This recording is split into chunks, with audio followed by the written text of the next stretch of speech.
Assalamualaikum warahmatullahi wabarakatuh. Selamat sore. Saya Kristo dan Pabeta NIM 2009-10-215 Prodi Teknik Pertambangan kelas Tambang A.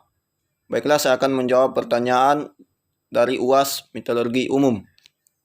Smelting. Smelting merupakan proses metalurgi ekstraksi untuk mengambil logam dari bijinya dengan memanaskan biji logam melebihi titik leburnya.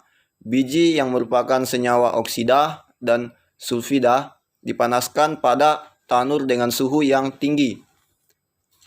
Pada proses ini ditambahkan zat reduksi yang akan mereduksi oksida dan sulfida logam menjadi logam murni. Pengotor dihilangkan dengan menambahkan flux yang akan meningkatkan pengotor tersebut membentuk terak. Proses yang melibatkan bahan kimia dan panas untuk melelehkan biji dan mengubahnya menjadi logam murni.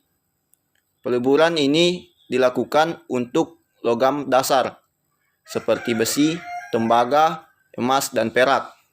Melting adalah proses mengubah atau mengubah keadaan suatu zat dari bentuk padat menjadi cair.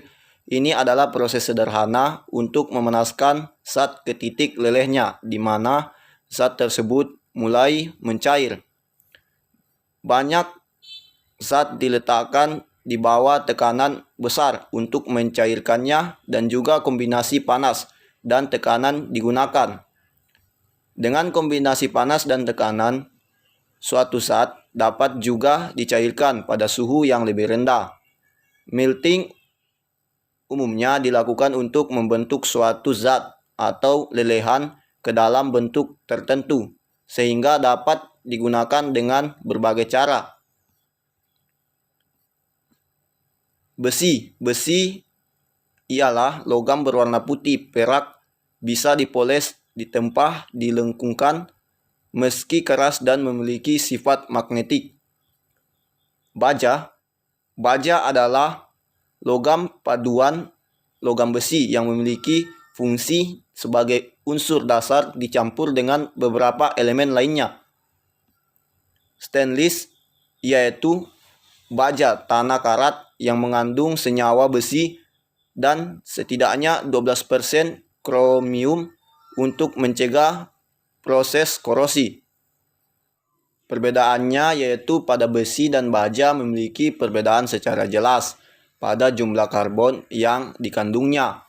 Sedangkan perbedaan stainless steel dan baja yaitu jika stainless steel tahan karat, sehingga bisa digunakan pada peralatan rumah tangga seperti sendok. Sedangkan baja pada peralatan keras.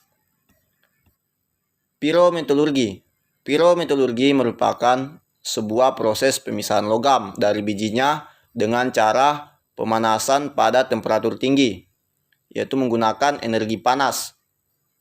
Sedangkan hidrometalurgi merupakan proses ekstraksi logam dengan menggunakan teknik pemberian regen pelarut yang dilakukan dengan temperatur relatif rendah.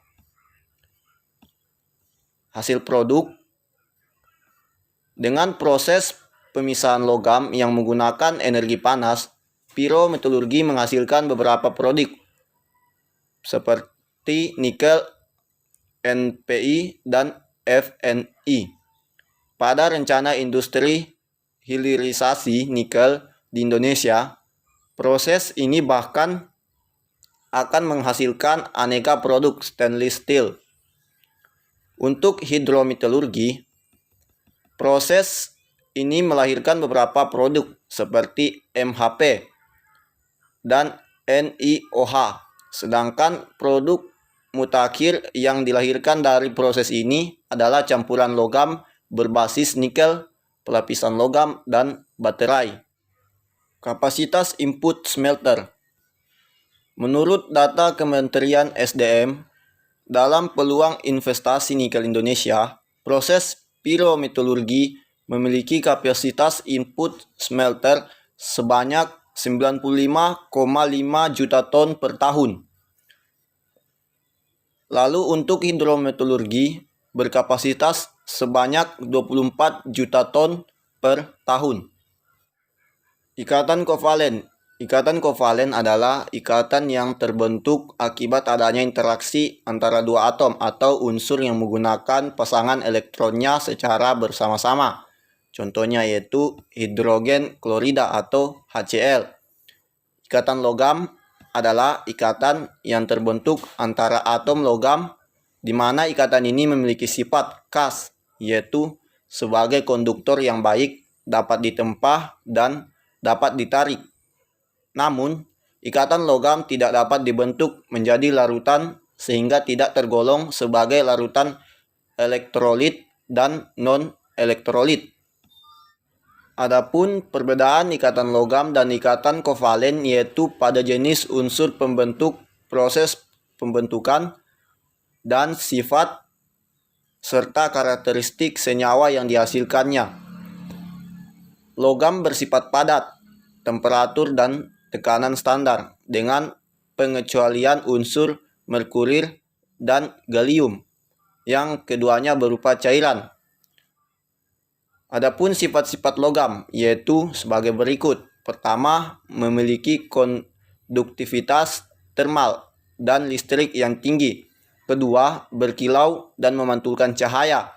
Ketiga, dapat ditempa. Keempat, memiliki variasi kekuatan mekanik. Deformasi elastis. Deformasi elastis adalah deformasi atau perubahan bentuk yang terjadi pada suatu benda saat gaya atau beban itu bekerja, dan perubahan bentuk akan hilang ketika gaya atau bebannya ditiadakan. Artinya, bila beban ditiadakan, maka benda akan kembali ke bentuk dan ukuran semula. Deformasi plastis. Deformasi plastis yaitu deformasi atau perubahan bentuk yang terjadi pada benda secara permanen walaupun beban yang bekerja ditiadakan. Sekian dari saya. Assalamualaikum warahmatullahi wabarakatuh dan selamat sore.